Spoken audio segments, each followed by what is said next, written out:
उस गांव का नाम था चरणपुर। वहां विशाल नाम का किसान अपने बैलों को एक चक्की से एक रॉड द्वारा बांधकर उन्हें हाय हाय हाय चलो चलो चलो कहकर हाँकता था। वे बैल यूं चक्की के चक्कर काटते थे और वो चक्की घूमता था।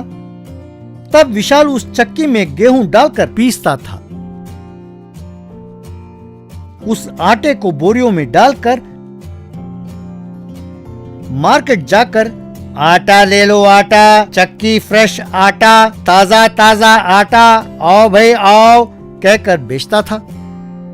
विशाल का एक बेटा था, नाम था अंकित। अंकित ज्यादा पढ़ा लिखा नहीं था पर होशियार था। एक बार गांव के चौपाल पर गांव का जमींदार, किसान और कुछ व्यापारी जमा हुए।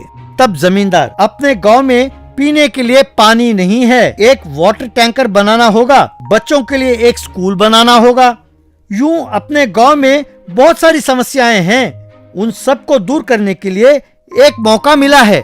ये बहुत बड़े उद्योगपति हैं, अपने गांव के पास ही एक बिस्कुट फैक्ट्री लगा रहे हैं। उस फैक्ट्री के लिए हर रोज 10 से 15 टन गेहूं के आटे की जरूरत पड़ेगी। एक बोरी आटा का 1000 रुपए देने के लिए तैयार हैं।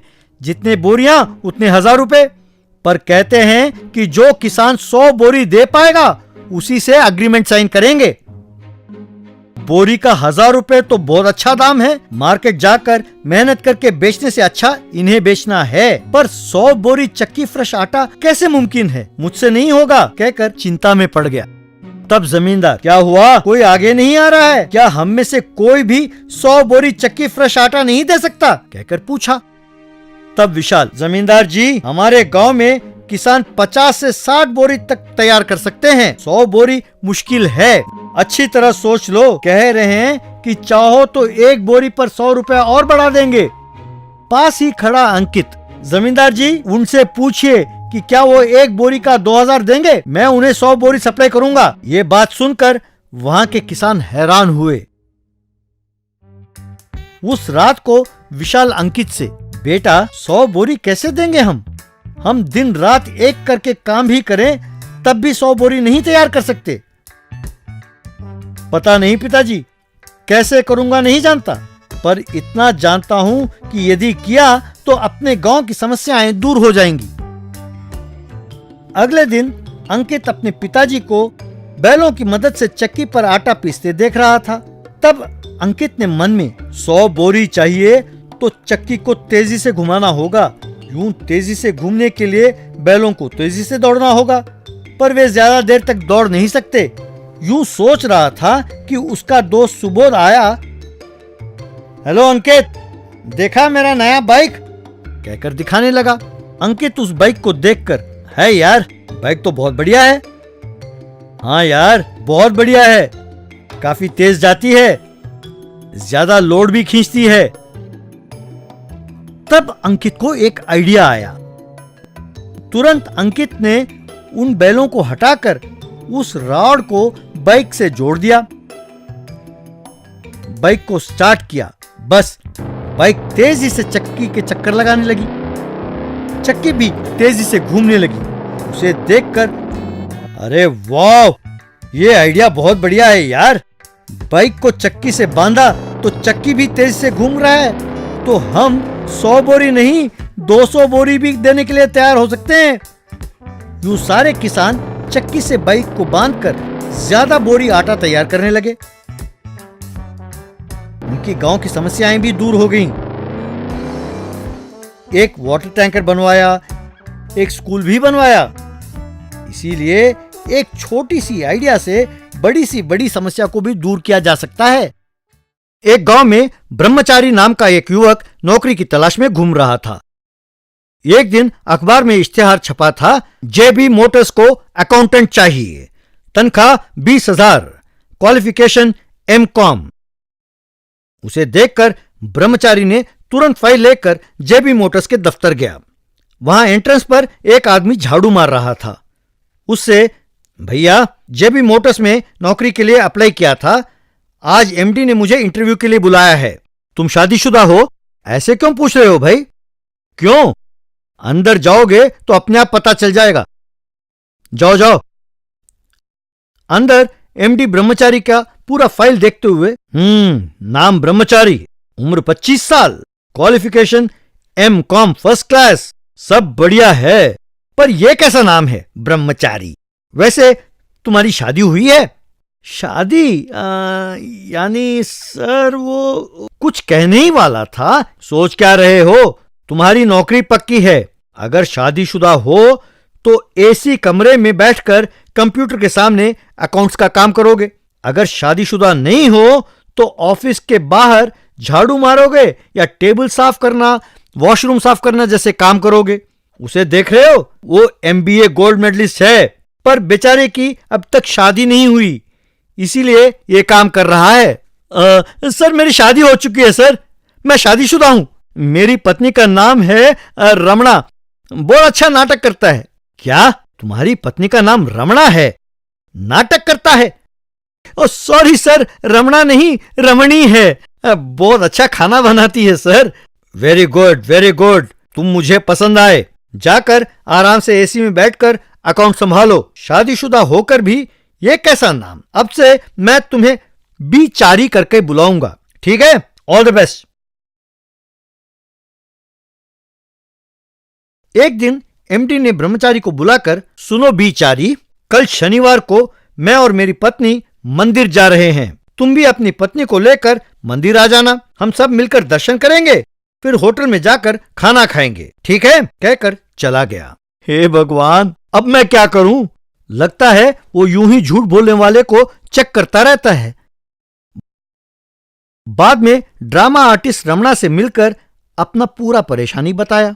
अरे यार, स्टेज में नाटक कर करके मैं थक गया हूं। ऐसा एक लाइव कैरेक्टर देने के लिए बहुत बहुत धन्यवाद। देखते जाओ, मेरा हुनर दिखाऊंगा। अगले दिन मंदिर के पास ब्रह्मचारी ने पत्नी का परिचय कराया। बिल्कुल दीपिका पादुकोण लगती है। इतनी सुंदर पत्नी का मिलना वाकई तुम्हारी खुशकिस्मती है। ये क्या, मर्दों का चप्पल पहनकर आई हो? चप्पल का साइज भी बहुत बड़ा है। कोई कुछ भी पहने, तुम्हें क्या? तुम अपना काम करो। सर चलिए दर्शन के लिए चलते हैं। दर्शन के बाद बाहर आए तो 4 युवक ने उन्हें घेर लिया। क्यों बे, मेरे भाई ने कई बार फोन किया पर तुम उठाते नहीं हो? जान प्यारी नहीं है क्या? तुम अगर वहां फैक्ट्री बनाना चाहते हो तो हमें पैसे देना होगा। मैं सारे परमिशन लेकर ईमानदारी से फैक्ट्री बना रहा हूं, तुम सबको मैं पैसे क्यों दूं? ये लातों के भूत बातों से नहीं मानते, कहकर लाठी निकाला। जानते हो तुम किसे धमका रहे हो? तुम्हारे भाई को जेल में डाल दूंगी, जाओ यहां से। तुम चुप रहो, तुम बीच में क्यों पड़ रहे हो? कहकर लाठी उठाया। बस रमणा उन्हें उछल उछल कर मारने लगा। वे रमणा के हाथों खूब पिटे। मार खाकर चारों वहां से भाग खड़े हुए।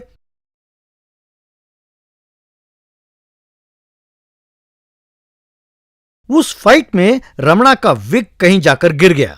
एमडी उसे हैरान होकर देख रहे थे। सर मुझे माफ करें, मेरी शादी नहीं हुई है। ये मेरा दोस्त है रमणा। मेरे परिवार की हालत ठीक नहीं है सर, इसीलिए नौकरी के लिए मैंने आपसे झूठ बोला। I am very sorry sir.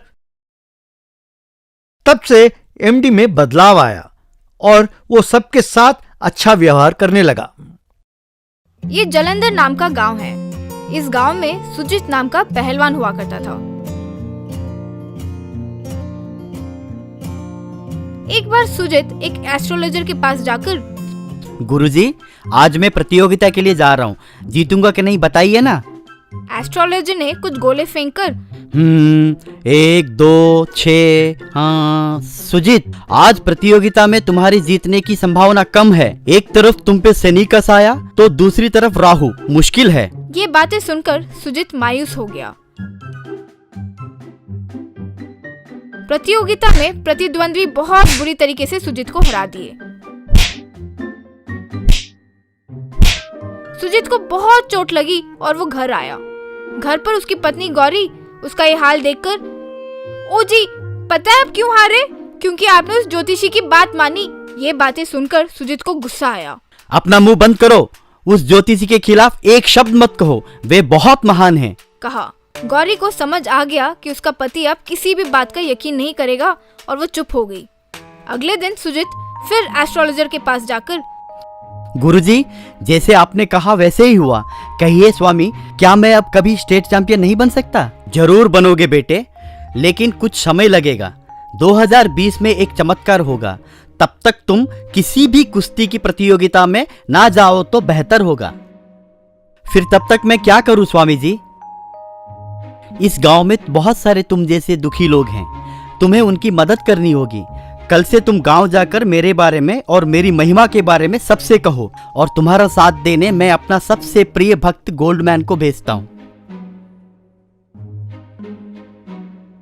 अगली सुबह एस्ट्रोलॉजर के कहे अनुसार गोल्डमैन और सुजित पड़ोसी गांव के बीच एक पेड़ के पास जाकर, भाइयों और बहनों, हमारे गांव में फ्रॉडी बाबा पधारे हैं। उनकी महिमा कुछ छोटी मोटी नहीं है, कहकर सुजित तारीफ करने लगा। हाँ, पहले मैं भी बहुत गरीब था। फ्रॉडी बाबा के आशीर्वाद से मैं दुबई गया, वहाँ बहुत पैसा कमाया। अब मैं बहुत अमीर हो गया हूँ। इस तरह वे दोनों फ्रॉडी बाबा के बारे में अच्छा प्रचार करने लगे। उस रात सुजित घर आने के बाद गौरी, काम कसरत छोड़कर यूं घूमते फिर रहे हो? अगले हफ्ते आपका मैच है ना, उसके लिए मेहनत कर सकते हो ना। ज्योतिष ने कुछ महीने कुश्ती खेलने मना किया है। 2020 में मेरे साथ कुछ चमत्कार होने वाला है, ऐसे कह रहे थे। ये बातें सुनकर गौरी बहुत निराश हो गई। वो अपने पति को यूं ना देख सकी और अगले दिन सुजित, गौरी, गौरी। कुछ देर में गौरी आई। इतनी देर कहाँ गई थी? पूछा। ज्योतिषी के पास गई थी, उन्होंने आपको ये लकी स्टोन देने कहा है। कहते हैं कि जहाँ भी आप ये स्टोन लेके जाओगे वहाँ आपका अच्छा ही होगा। आप इतने बलवान हो जाओगे कि पहाड़ को भी तोड़ सकते हो। हाँ क्या? लाओ मुझे दो, कहकर उसे छुआ। वाह, चमत्कार! ये इतना शक्तिशाली है, न जाने ऐसे लग रहा है जैसे कोई अंदरूनी शक्ति मुझ में प्रवेश कर रही है। वाह! पता नहीं जी, वे ज्योतिषियों पर यूं भरोसा कर सकते हैं क्या? मेरे गुरुजी ने कहा तो जरूर होगा। हाँ क्या? तो ठीक है, कल के कुश्ती प्रतियोगिता में भाग लेकर जीत के दिखाओ, देखते हैं। ठीक है, कहकर वो पूरा दिन कसरत करने लगा। अगले दिन सुजित प्रतियोगिता में अपने झांगों को शक्तिशाली रूप में मारकर दूसरे प्रतियोगियों को पीट पीट कर हवा में उठाकर फेंका और इस तरह अच्छे से प्रतियोगिता जीत गया। सुजित, सुजित, सुजित कहकर चिल्ला रहे थे। ये देखकर सुजित बहुत खुश हो गया। तब सुजित अपने पत्नी गौरी के पास आ, देखा ये स्टोन का चमत्कार? कहा था ना कि मेरे गुरुजी कभी गलत नहीं कह सकते। ओ जी, ये स्टोन आपके गुरुजी ने नहीं दिया। ये स्टोन हमारे घर के ही ईंट का एक टुकड़ा है। इसमें कोई शक्ति नहीं है, सारी शक्ति आप ही के भीतर में है। आपके जीतने से इस स्टोन का कोई लेना देना नहीं है, बस आपका आत्मविश्वास बढ़ा होगा इससे, और कुछ नहीं। अब तो समझ जाइए, केवल भाग्य पर छोड़ने से अच्छा अपने शक्ति, बुद्धि और मेहनत पर विश्वास कीजिए। ये बातें सुनकर सुजित को एहसास हुआ। इसके बाद स्टेट चैंपियनशिप प्रतियोगिता में फर्स्ट प्लेस भी जीत गया।